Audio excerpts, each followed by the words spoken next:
খুলনা জেলা, বাংলাদেশ খুলনা জেলাতে। এখানে কাজের সূত্রে এসেছিলাম, 6 বছর আগে এসেছিলাম। এখন আমরা আমাদের দেশে ফিরে যেতে চাচ্ছি।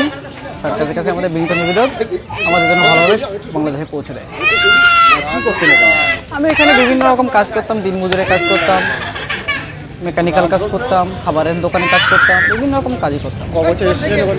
আমি এসেছি 6 বছর 5 মাস। কীভাবে আসলেন? আমরা এসেছিলাম অ্যাকচুয়ালি বর্ডার টপকে অনুপ্রবেশকারী হিসাবে, চুরি করে এসেছিলাম। এখন এই স্যার হচ্ছে রাজ্য যেখানে আমরা থাকতাম সেখান থেকে আমাদের বলছে তোমরা অন্যত্রে বেরিয়ে যাও। কাউন্সিলর যারা আছে তারা বলছে অন্যত্রে বেরিয়ে যাও, এলাকাবাসী বলছে, বাড়িওয়ালারা বলছে, এই জন্য আমরা চলে যাচ্ছি আমাদের দেশে। আমাদের যে কর্মসংস্থান ছিল আগে সেটাই করব। এখন এটা তো স্বাভাবিক যে কোনো জায়গায় যে থাকে তার একটা মায়া পড়ে যায়। তো এখানে ছিলাম, মায়া তো লাগবেই। না না, আসার ইচ্ছা নেই আর, কারণ বৈধ কাগজপত্র না থাকলে যে দেশে থাকতে দেবে না সে দেশে না আসাটাই বেটার। অনেক লোকই এখানে বসে আছে, তারা তাদের দেশে ফিরে যাওয়ার জন্য, বাচ্চা দিয়ে বয়স্ক দিয়ে অনেক লোকই আছে। বিএসএফ কী করছে? বিএসএফ পুশব্যাক করার প্রসেস যেটা আছে সেটাই সে করছে, তার যেটা কাজ। গভর্নমেন্ট প্রসেসে যেটাই করলে হয় সেটাই করছে বিএসএফ। সেটা আমরা এখনও যাইনি, আমরা বলতে পারবো না একজ্যাক্ট। কিন্তু গভর্নমেন্টের যেটা রুলস আছে সেটাই সে করছে।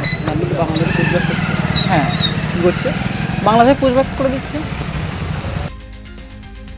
তো বন্ধুরা, আপনারা ভিডিওটা দেখলেন, বুঝতেই পারছেন যে বাংলাদেশের অনুপ্রবেশকারী তারা প্রত্যেকে কিন্তু এই যে স্বরূপনগর যে হাকিমপুর সীমান্ত রয়েছে সেখানে আমরা দেখতে পাচ্ছি গত 2 দিন ধরে প্রচুর মানুষ সেখানে ভিড় পড়ছে, কয়েক হাজার মানুষ, সেটা লক্ষ্য পেরিয়ে যেতে পারে।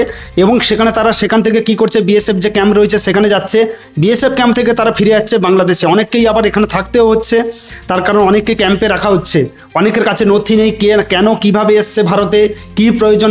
দেখুন এখানে একটা বিষয় রয়েছে, যিনি বাংলাদেশি থাকবেন তাকে কিন্তু বাংলাদেশেরও কাগজ দেখাতে হবে যে হ্যাঁ আপনি বাংলাদেশি। আপনি বাংলাদেশেরও কাগজ নেই, ভারতেরও কাগজ নেই, সেখানে কিন্তু আপনাকে ডিটেনশন ক্যাম্পে থাকতে হবে। তার কারণ আপনি কি উদ্দেশ্য নিয়ে ভারতে এসেছিলেন বা পশ্চিমবঙ্গে ঢুকেছিলেন সেটা কিন্তু জানা অবশ্যই জরুরি। আমি যদি বাংলাদেশের বাসিন্দা হই তাহলে অবশ্যই আমার কাছে বাংলাদেশের ডকুমেন্টস থাকবে, আর যদি পশ্চিমবঙ্গের হই অবশ্যই পশ্চিমবঙ্গের থাকবে। তো যারা অনুপ্রবেশকারী তারা যারা পশ্চিমবঙ্গে এসছে তাদের পশ্চিমবঙ্গের ডকুমেন্টস না থাকতেই পারে, কিন্তু বাংলাদেশের তো অবশ্যই ডকুমেন্টস থাকবে, তো সেগুলো কিন্তু তাদের অবশ্যই দেখাতে হবে।